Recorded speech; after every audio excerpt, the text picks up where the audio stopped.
बिहार में voter verification करवाया जा रहा है और वोटर वेरिफिकेशन के नाम पर बिहार में गजब जल्दबाजी हो रही है और इस पूरे मामले में लगातार बीएलओ के ऊपर दबाव बनाया जा रहा है।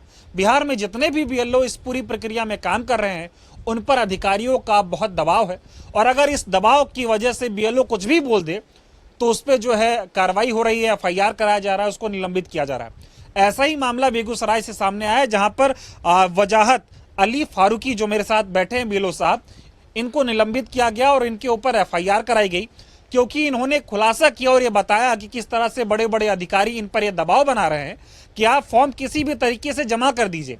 अगर आपको मतदाता घर पर नहीं मिल रहा है तो फॉर्म खुद ही भरिए, अपने हाथ से फोटो लगाइए, साइन करिए और फॉर्म को जमा कर दीजिए।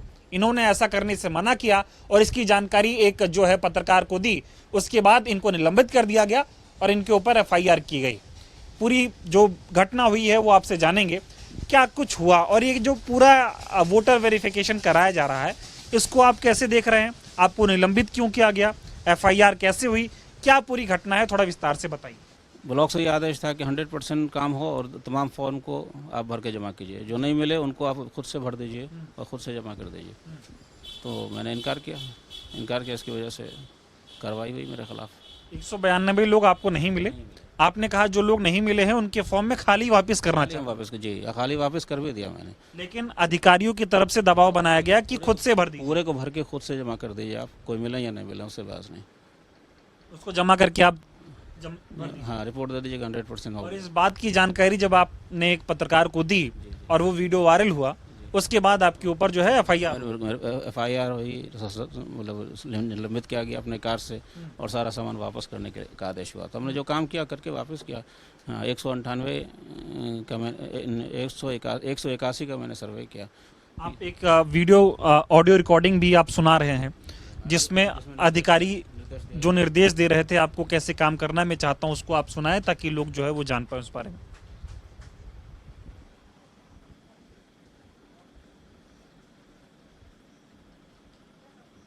जैसे आपको 13,082 मिला है तो सब कलेक्ट करके अपलोड करना है, आप 2 कर रहे हैं, बताइए। आपके वीडियो पे शो कॉज निकल रहा है, एसडीओ पे शो कॉज निकल रहा है, आप क्या चाह रहे हैं कि आप पे भी शो कॉज निकले, सैलरी रुके? तो हम लोग क्या कर सकते हैं? हम लोग नहीं तो करना होगा आपको, वितरण आदमी लगवा के करवाइए, वितरण करना है, बीएलओ का काम जानते हैं, वितरण करवाना होगा आपको। और सुनिए, जरूरी नहीं है सबके घर जाना, आप अपने राइटिंग से भर के सब आपको बोल रहा है ना कि नहीं वापस कर रहा है ना, तो आप अपने राइटिंग में, आपको पता है ना कि आपके क्षेत्र का कौन वासी है जी। आप अपने राइटिंग से भर के आप खुद अपलोड करिए। अच्छा, वेतन की बजाय अपलोड करना शुरू कर। हाँ वितरण छोड़िए, घर घर जाना छोड़िए, आप रूम में बैठिए अपने और 1382 है, आप खुद ही सबका कलेक्शन करके आपको पता होगा ना कि कौन किसके घर का है जी। हाँ तो वही करके आप हमको दीजिए आप, क्योंकि 2 से काम नहीं चलेगा, आपको 1382 में एटलीस्ट 700-800 करना है। मैडम इसमें फोटो अपलोड करना रहता है, बिना साइन का या बिना डिटेल्स का अपलोड करने में दिक्कत नहीं होगा?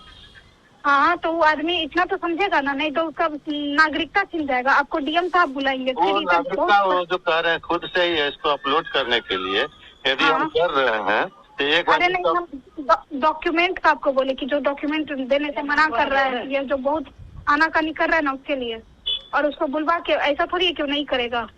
ये कौन है जिनसे आपकी ये बात हो रही थी? डिग्नेशन तो उनका नहीं जानते हैं, लेकिन ब्लॉक में वही सारा रिपोर्ट ले रही थी, लेकिन आज गायब है वो स्विच भी ऑफ है उनका, वो शायद या तो ट्रांसफ़र हो या सस्पेंड हुई, पता नहीं, इनसे बात अब नहीं हो रही, स्विच ऑफ हो गया इनका। ये एक बात ये कह रही है कि अगर आपको किसी भी तरीके से हर हाल में सारे फॉर्म जमा करने हैं, आप आदमी लगा के फॉर्म जमा करें, भर के जमा करिए, करना, खाली भी नहीं लेंगे और खाली भी नहीं लेना है जी। आपको लग रहा था कि ये जो चीज़ें जिस तरह से आपके पास आदेश आ रहा था, ये एसआईआर की प्रक्रिया जो है सही तरीके से हो फायदा ही ना तो सर्वे का, फिर जब सबको भर ही देना तो फिर % का फायदा क्या हुआ? फिर सर्वे का फायदा क्या हुआ? फिर तो वहीं ऑफिस से भरवा लेना चाहिए था, फिर में घूमने की जरूरत भी नहीं थी। तो आपको लगा कि आपके साथ ये जो है जाती हो रही, गलत हो रहा है, इसी वजह से तो इनकार किया ना। हमसे फॉर्म लेके फिर दूसरे को लगाए हैं, घूम रहे हैं दूसरे आदमी, पता नहीं गलत सही क्या भर रहे हैं। आपको लग रहा है ये प्रक्रिया सही हो रही है या फिर धांधली हो रही है? बिल्कुल गलत हो रहा था जी। ये जो एसआईआर की प्रक्रिया है एकदम निष्पक्ष नहीं हो रही थी। अच्छा, कोई डॉक्यूमेंट भी नहीं लग रहा था, ऐसे ही जमा हो रहा था, बस सिर्फ डेट ऑफ बर्थ लिखिए, फादर नाम, मदर नेम, अगर शादीशुदा तो हस्बैंड या वाइफ नेम और मोबाइल नंबर लिखिए और जमा कर दीजिए बगैर किसी प्रूफ के। जबकि डॉक्यूमेंट मांगा जा रहा मांगा जा रहा था, लेकिन जब जल्दी के चक्कर में बिना डॉक्यूमेंट के ऐसे ही जमा कर दीजिए। है। तो ये पूरी एकदम समझ लीजिए कि धांधली है। चुनाव आयोग को किसी तरह अपना जो है रिकॉर्ड पूरा करना है, रिकॉर्ड पूरा करना था, उससे क्वालिटी से कोई मतलब नहीं, क्वांटिटी पूरा करना था सिर्फ। खाना पूर्ति खाना पूर्ति कर रहे थे वो जी।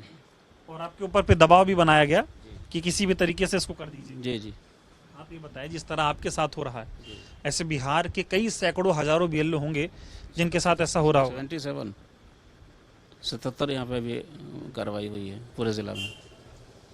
77 BLO के साथ कार्रवाई हुई। इसी प्रकार की। हाँ, वो थोड़ा अलग हटके, किसी पर FIR हुआ, किसी को सस्पेंड किया गया, किसी को कुछ किया गया, कुछ ना कुछ शौक हो सबके साथ हुआ। ऐसा क्यों हुआ? इसी वजह से वो काम करने से लोग इनकार कर रहे थे, लोग नहीं मिल रहे थे, खाली फॉर्म बहुत ज़्यादा बच रहा था, ये सब वजह थी। खाली फॉर्म मत दीजिए, भर के ही दीजिए। कही दीजिए जी।